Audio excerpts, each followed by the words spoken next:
যে আমাৰ ৰাজ্যিক কাৰ্যনিৰ্বাহক সভা অনুষ্ঠিত হৈছিল তেতিয়া আমাৰ এটা সিদ্ধান্ত গ্ৰহণ কৰা হৈছিল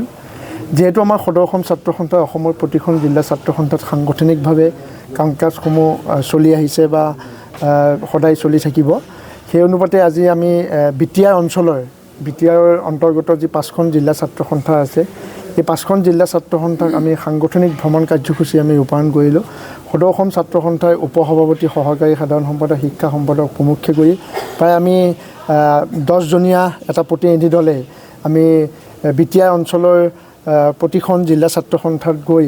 আমি সাংগঠনিকভাৱে কাম কাজৰ আমি পৰ্যালোচনা কৰিছোঁ ইতিমধ্যে যোৱাকালি আমি সদৌ ওদালগুৰি জিলা ছাত্ৰ সন্থা সদৌ তামুলপুৰ জিলা ছাত্ৰ সন্থা আৰু আজি আমি সদৌ বাক্সা জিলা ছাত্ৰ সন্থা আৰু চিৰাং জিলা ছাত্ৰ সন্থাৰ বিষয়ববীয়াসকলৰ সৈতে অসম উন্নতি সভা অসম সেনা আৰু স্থানীয় বহু ব্যক্তিৰ সৈতে আমি কথা বতৰা পাতিছোঁ বিভিন্ন সমস্যাসমূহক লৈ আৰু আজি আমি কোকৰাঝাৰ জিলা ছাত্ৰ সন্থাৰ এই ভৱনত আমি উপস্থিত হৈছোঁ মূলতঃ আমাৰ এইটো এটা সাংগঠনিক ভ্ৰমণ কাৰ্যসূচী তাৰ লগে লগে এই অঞ্চলৰ ৰাইজৰ যি সমস্যা সেই সমস্যাসমূহ আমি বুজ লৈছোঁ অনাগত সময়ত যাতে আমি এই কামসমূহ একেটাই আমি আগুৱাই লৈ যাব পাৰোঁ আৰু ইতিমধ্যে আপোনালোকে গম পায় যে আমি নিখিল বড়ো ছাত্ৰ সন্থাৰ সৈতে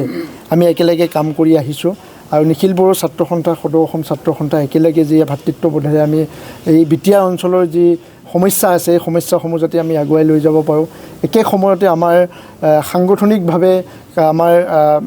যি ধৰণে আমি কাম কাজসমূহ কৰি আহিছোঁ এই কামসমূহ পৰ্যালোচনা কৰিলোঁ অনাগত সময়ত বিটিআৰ অঞ্চলত যাতে সদৌ অসম ছাত্ৰ সন্থাই সাংগঠনিক কাম কাজসমূহ অধিক তীব্ৰতাৰে আমি কাম কাজসমূহ কৰি যাব পাৰোঁ তাৰ কাৰণে আমি আজি এই 5খন জিলা আমাৰ সদৌ অসম ছাত্ৰ সন্থাৰ এটি প্ৰতিনিধি দলে আমি ভ্ৰমণ কৰিছোঁ আৰু ইয়াত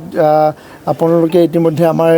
আজি কোকৰাঝাৰ জিলা ছাত্ৰ সন্থাৰ বিষয়ববীয়াসকলৰ সৈতে আমি আলোচনাত মিলিত হ'ম যাতে অনাগত সময়তো এই কোকৰাঝাৰ জিলাৰ অন্তৰ্গত ছাত্ৰ সন্থাই অনাগত দিনত ৰাইজৰ হৈ সমন্বয় আৰু বিভিন্ন জাতি জনগোষ্ঠীৰ সমন্বয় এই ভূমি যিহেতু কোকৰাঝাৰ সমন্বয় বাৰ্তালৈ যাতে আমি একেলগে আগুৱাই যাব পাৰোঁ একেলগে কাম কৰি যাব পাৰোঁ তাৰ কাৰণে আমি আজি এই বৈঠকত আমি উপস্থিত হৈছোঁ হ'ব ঠিক আছে সমিতিয়ে ইতিমধ্যে আমাৰ প্ৰতিখন জিলা ছাত্ৰ সন্থাক শক্তিশালী কৰাৰ কাৰণে বিভিন্ন পদক্ষেপ গ্ৰহণ কৰিছোঁ আৰু বিটিআৰ অন্তৰ্গত 5খন জিলা ছাত্ৰ সন্থাৰ আমাৰ যি সংগঠন জিলা ছাত্ৰ সন্থা আমাৰ সতীৰ্থসকলে কি ধৰণে কাম কৰিছে জিলা ছাত্ৰ সন্থাৰ সতীৰ্থসকলে উৎসাহ দিয়াৰ বাবে এটা কেন্দ্ৰীয় সমিতিৰ পৰ্যবেক্ষক দল পঠাইছে আৰু আমি ইতিমধ্যে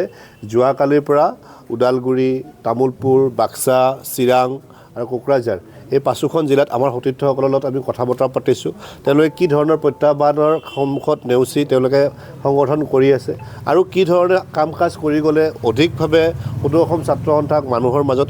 সোমাই যাব পাৰিব মানুহে নিজৰ বুলি আঁকোৱালি ল'ব তাৰ কাৰণে বিভিন্ন চিন্তন মন্থন আৰু কৰ্ষণ কৰিছোঁ আমি বিভিন্ন কথা বতৰা তেওঁলোকৰ লগত আদান প্ৰদান কৰিছোঁ বিভিন্ন পৰামৰ্শ আগবঢ়াইছোঁ তাৰ লগে লগে বিটিআৰ অঞ্চলৰ যিবোৰ সমস্যা শৈক্ষিক সমস্যা মাতৃভাষা মাধ্যমৰ শিক্ষানুষ্ঠানৰ সমস্যা মাতৃভাষা মাধ্যমৰ শিক্ষানুষ্ঠানত শিক্ষক নিয়োগৰ যি সমস্যা এই সমস্যাসমূহ কি ধৰণে সমাধান কৰিব পাৰি তাৰ এটা ৰূপৰেখা অংকন কৰাৰ কাৰণে আমি বিভিন্ন এই অঞ্চলৰ স্থানীয় ৰাইজৰ লগত বিভিন্ন ব্যক্তিৰ লগত আলাপ আলোচনা কৰিছোঁ আমাৰ সংগঠনৰ জিলা ছাত্ৰ সন্থাৰ বিষয়বলৈ আলোচনা কৰিছোঁ পৰৱৰ্তী সময়ত আমি কেন্দ্ৰীয় সমিতিয়ে আমাৰ কেন্দ্ৰীয় নেতৃত্বক এই বিষয়ে প্ৰতিবেদন দিম আৰু এই প্ৰতিবেদনৰ ভিত্তিত তেখেতসকলে অসম চৰকাৰ আৰু বিটিআৰ চৰকাৰৰ আলোচনা কৰি এই অঞ্চলৰ সমস্যাসমূহ সমাধান কৰাৰ কাৰণে বিহিত ব্যৱস্থা গ্ৰহণ কৰিব বুলি আমি দৃঢ় বিশ্বাসী